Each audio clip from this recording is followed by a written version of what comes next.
हरियाणा सरकार ने यह सुनिश्चित किया है कि प्रदेश में सामाजिक सुरक्षा योजनाओं के तहत मिलने वाली पेंशन, प्रोत्साहन राशि और सब्सिडी का लाभ सभी को समय पर मिले।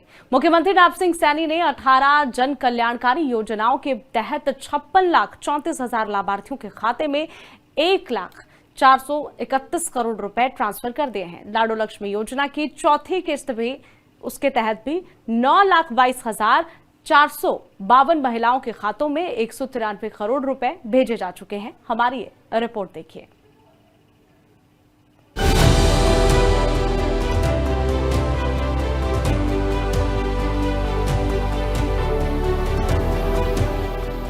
हरियाणा सरकार की दीनदयाल लाडो लक्ष्मी योजना की चौथी किस्त मंगलवार को सीएम नायब सिंह सैनी ने जारी कर दी है। सीएम नायब सिंह सैनी ने इस दौरान कहा कि योजना के तहत 9,22,452 लाभार्थी बहनों के खातों में 193 करोड़ रुपए की राशि जमा की गई है।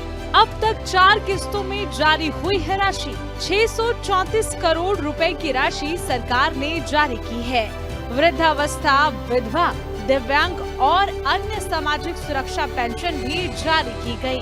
योजनाओं के तहत 34,14,000 लाभार्थियों को लाभ, 1,098 करोड़ रुपए की राशि जारी की गई।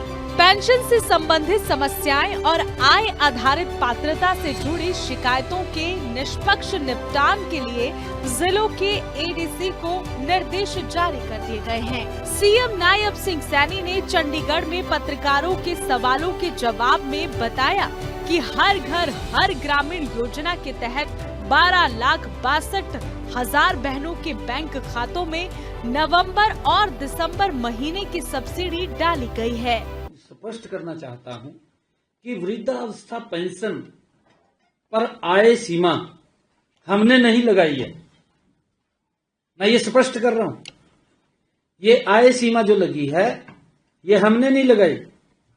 प्रदेश में वृद्धावस्था पेंशन पहली बार जब लगी थी तो वो 10,000 रुपए वार्षिक आय थी। कितनी? 10,000 रुपए वार्षिक। कि जिन परिवारों की इनकम 10,000 रुपए होगी वो पेंशन के लाभार्थी होंगे। ये जो सीमा लगाई गई आय की सीमा, ये 13 अगस्त 1952 को लगाई गई।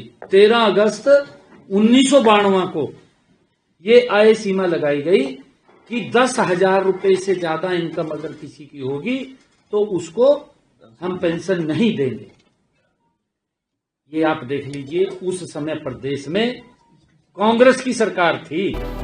गैस सिलेंडर रिफिल करवाने वाली बहनों के बैंक खातों में 38 करोड़ 97 लाख रुपए की सब्सिडी दी गई है। मुख्यमंत्री दुग्ध उत्पाद प्रोत्साहन योजना के तहत 101 करोड़ रुपए की राशि जारी कर दी गई है।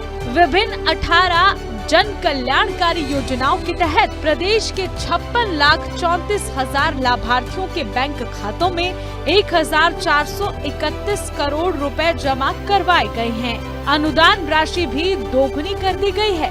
जी हां, हरियाणा के मुख्यमंत्री नायब सिंह सैनी ने अनुसूचित जाति के कल्याण का कार्य करने वाली उत्कृष्ट पंचायतों को प्रोत्साहन स्वरूप में दी जाने वाली अनुदान राशि 50,000 रुपए से बढ़ाकर अब 1 लाख रुपए करने की घोषणा की है। इसी के साथ इसके अलावा हर थाने में इन्वेस्टिगेशन विंग की स्थापना करने की भी घोषणा की है ताकि जांच कार्य प्रभावित न हो सके। हमारे सम्मानित बुजुर्ग हैं, बुजुर्गों का सम्मान हमारी सरकार की प्राथमिकता है। अगर आप लोग देखेंगे इस कड़ी में, मैं बताना चाहता हूं, इस कड़ी में देखेंगे देश के यशस्वी प्रधानमंत्री आदरणीय नरेंद्र मोदी जी ने, हमने अपने संकल्प पत्र में भी कहा, मोदी जी ने कहा कि जो हमारा बुजुर्ग है, 70 साल से ऊपर का बुजुर्ग है, अगर उसको कोई दिक्कत, कोई बीमारी हो जाती है उसके इलाज की चिंता परिवार को नहीं है। उसके इलाज की चिंता अगर किसी को है तो नरेंद्र मोदी और हरियाणा सरकार को है। मुख्यमंत्री ने कहा है कि उत्कृष्ट पंचायतों में एससी के विरुद्ध अत्याचार न हो, एससी कंपोनेंट का पूरा पैसा खर्च किया जा रहा हो, गांव में नशे के विरुद्ध अभियान चलाए जाए, साथ ही पराली न जलाई जाए, ये भी कहा। पेयजल समस्या का समाधान आदि इसमें शामिल किए गए हैं। इसी के साथ इसके लिए राज्य, जिला और उपमंडल स्तर पर पंचायत प्रोत्साहन का भी प्रावधान किया गया है। Bureau report, living India news.